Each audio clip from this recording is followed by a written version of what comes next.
Why can't this guy make up his mind about podcasting?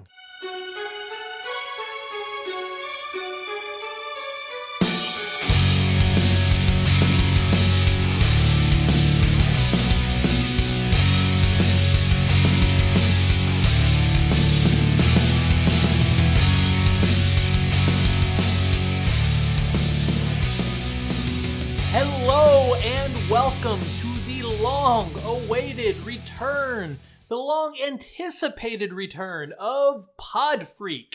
Episode 4, I believe, if you count them as episodes, considering they come out sporadically and randomly, but I think, emphasis on think, that's going to be changing going forward.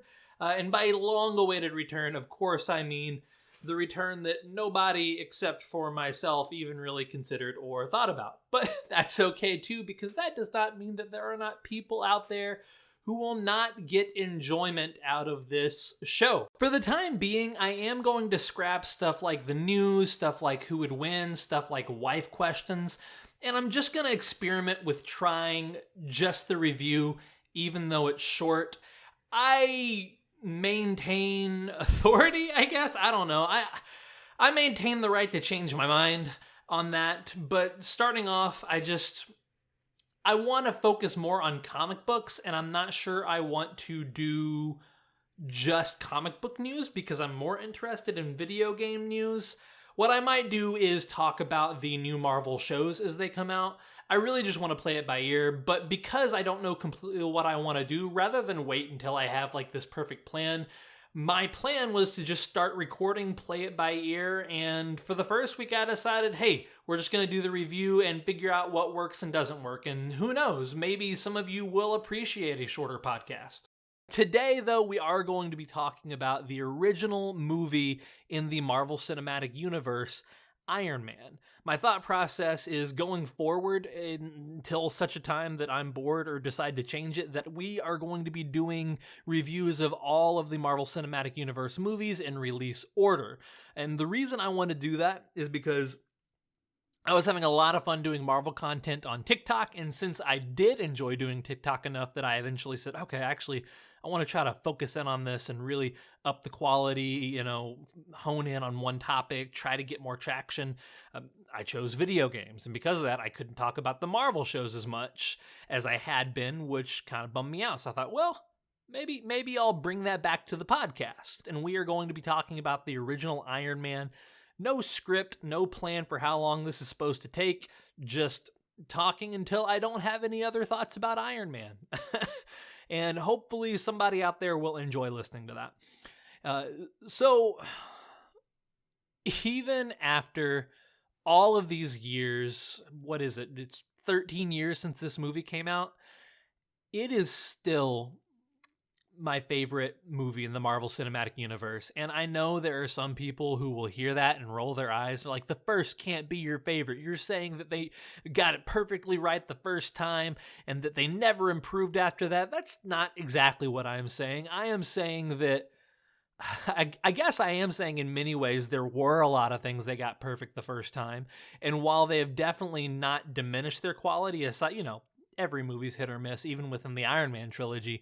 But while they have not gone down in quality, and in lots of ways, especially like production stuff, they've gone up in quality, I think that they made such a perfect blueprint for what a Marvel movie is supposed to be the first time, that when they improve in things like in-game or different things like that, it's all about like production quality, special effects, so on and so forth.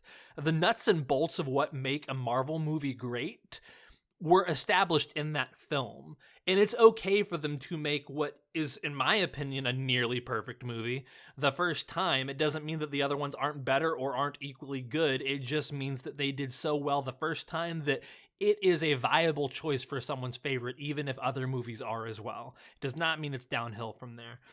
That's where I'm with it, at least. And I think that the reason Iron Man is my favorite, and it hasn't always been my favorite. It was my favorite, obviously, when it first came out. I think Avengers was my favorite for a while, then maybe Guardians of the Galaxy.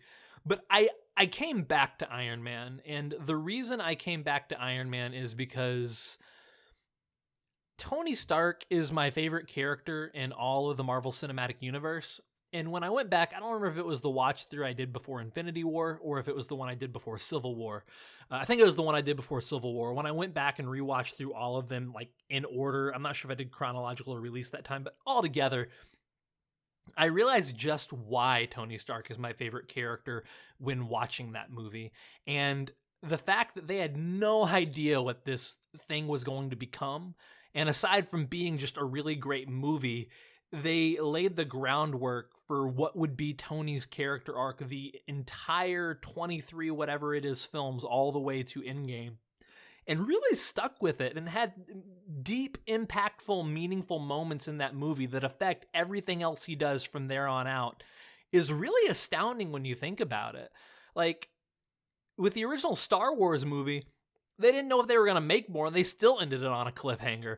With this one, they knew they were going to make more, but they didn't know what. It's kind of a similar situation, but they, in my opinion, just got it so much more right. And that's why I love this movie. But when I talk about what they got right, when I talk about what they did really well, and when I talk about what they established for Tony as a character, what exactly am I referencing? So, Tony... where am I going to start with this?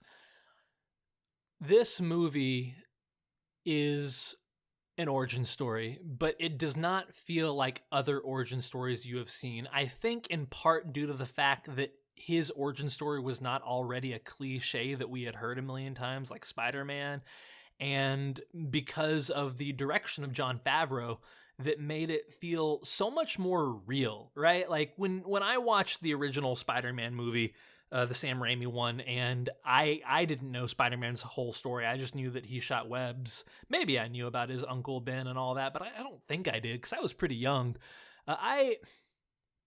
It still felt like I was watching a movie about a superhero and how he becomes a superhero. And while that is what this is, at its core, it much more feels like a movie about a selfish billionaire genius that has had all the privilege life can hand him, discovering just how much things suck, in large part due to his life's work, and having to come to terms with that and decide how he is going to fix that, right?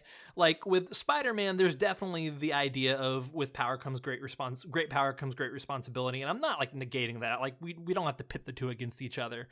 But just to kind of draw a comparison, it very much felt like, okay, this guy got bit by a spider, so he's going to be a superhero. And now that he's going to be a superhero, he's got to learn how to make good decisions because of that responsibility, because of what happened to his Uncle Ben, which is great in its own way.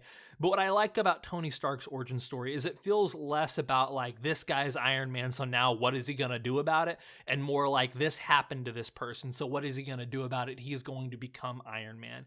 It feels a lot more relatable. And I think at the time, and even to an extent now, but certainly not to the same extent, that was really different in a superhero movie. And I think that resonated, and that's part of the reason the movie was so popular. He had everything handed to him. Everything had always come easy for him, even when it wasn't handed to him. He had all the luxuries that life could afford you, and he believed that he was the good guy for doing what he did. Not only did he have everything he could ever dream of, but he had convinced himself that he got this by doing what was the right thing. And they kind of lay the seeds for that self-doubt even before they show him building the Mark I in the caves with the interview with the reporter and so on and so forth, which it's just masterful storytelling. So he sees that missile drop in front of his head. It says Stark Industries right on it, and he realizes that he is not the good guy that he said that he thought he was. He realizes that maybe we are not privatizing world peace. Maybe we are privatizing war in of itself. And because of that, he has to fight his way out. He has to be resilient. He has to figure out what's going on. And when he leaves, he is completely changed. He lets out this line in that initial press briefing that talks about how he had become comfortable with a system with zero accountability. And that is exactly what he is fighting for in Civil War. He's seen what's happened when you don't hold yourself accountable for your actions and how people can abuse that sort of power. And that's why he supports the Sokovia Accords, because he knows that's what can happen.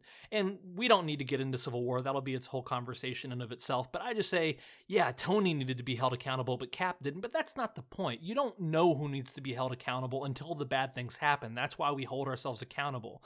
That's why John Walker got stripped of the title of Captain America after he did what he did in the most recent, show, Falcon and the Winter Soldier, because he needed to be held accountable and he screwed up. So Tony realizes right from the get-go of this entire series that you are not always the good guy just because you think you're the good guy, and you need to hold yourself accountable. And he immediately stops production on all of his weapons, and from that moment on, he is trying to figure out what his life's purpose is and how he's going to fix what he's done. And a big part of that is, throughout the movie, he's going and he's destroying the weapons that the terrorists have been sold by his company. As we come to find out, by Obadiah Stane.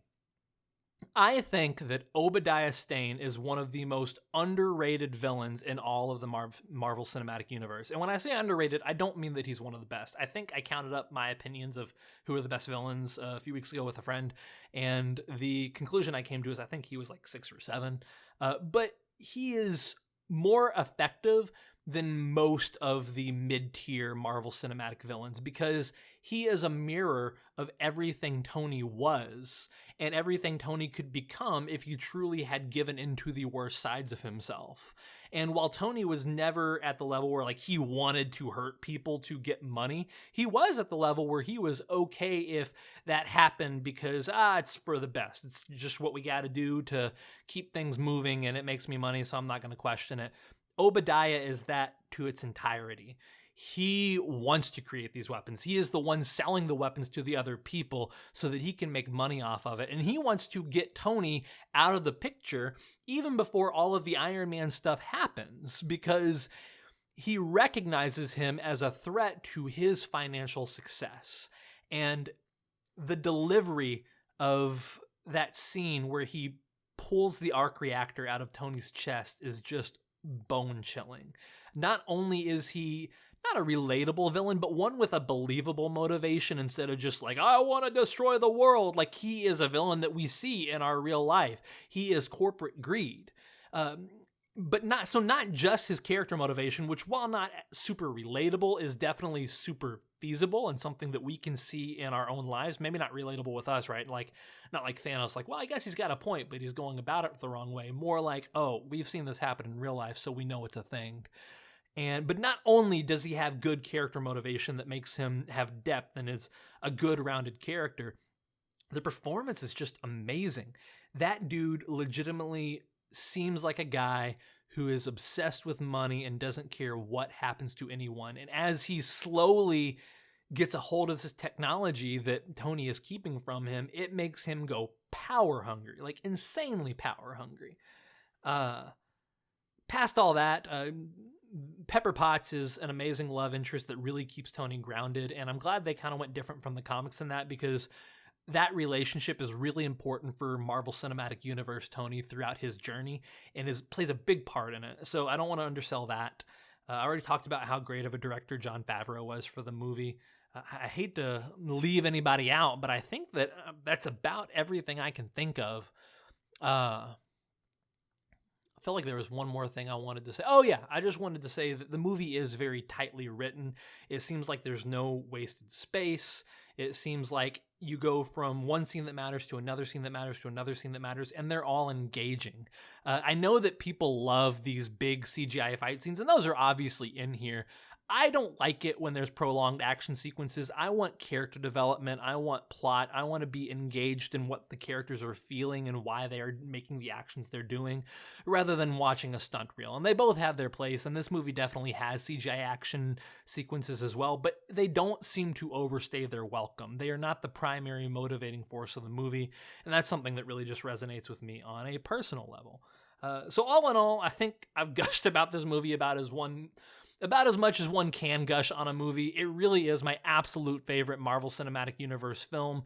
One, because it is an amazing film, but two, because it's also a sentimental favorite. And when I meet you next, hopefully a week from today, but like I said, I don't want to dive in and try to be like, I'm a podcaster now, come subscribe for that. I just want to make something. If people want to listen, that's cool.